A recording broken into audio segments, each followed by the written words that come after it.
গোতুল তুমি আওলাদে রাসূল মাগো আওলাদে রাসূল।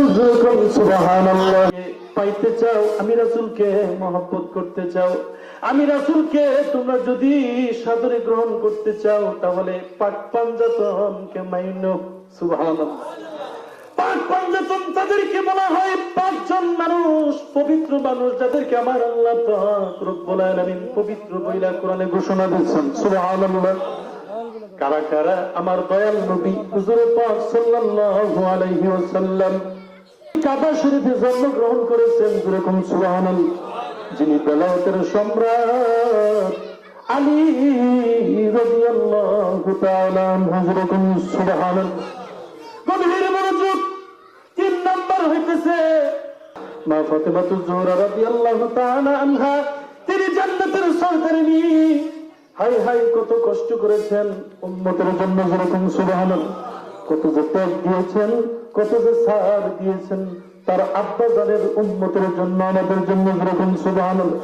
এক নাম তোমার ফাতেমা, আরেক নাম গোতুল তুমি আওলাদে রাসূল মাগো আওলাদে রাসূল। এক নাম তোমার ফাতেমা, আরেক নাম গোতুল তুমি আওলাদে রাসূল মাগো আওলাদে রাসূল।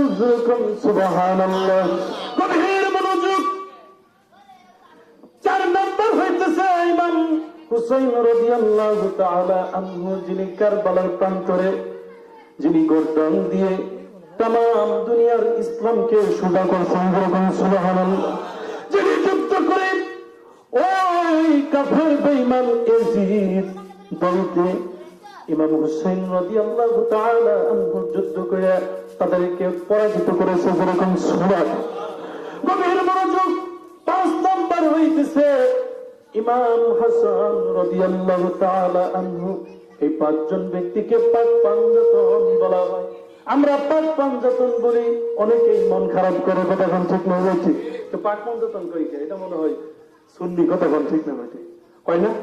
পাক পাঞ্জাতনের কথা কইলে মনে করেন যেটা সুন্নি। আচ্ছা, পাক পাক মানে পবিত্র, কতক্ষণ ঠিক না। পাঞ্জাতন মানে 5 জন। তো পাক পাঞ্জাতনের কথা কি আমি কইছি না কোরআনে কইছি? আল্লাহ পাক রব্বুল আলামিন পাক পাঞ্জাতন এই 5 জন মানুষকে পবিত্র বানিয়ে দুনিয়াতে পাঠিয়েছে। যেরকম সুবহানাল্লাহ। গভীর মনোযোগ। যেহেতু আমি আপনাদের পাশের এলাকার একটা মসজিদে খেদমত করতেছি, কয়েকদিন হলো 1 তারিখে আসছি, আপনারা সকলেই জানেন।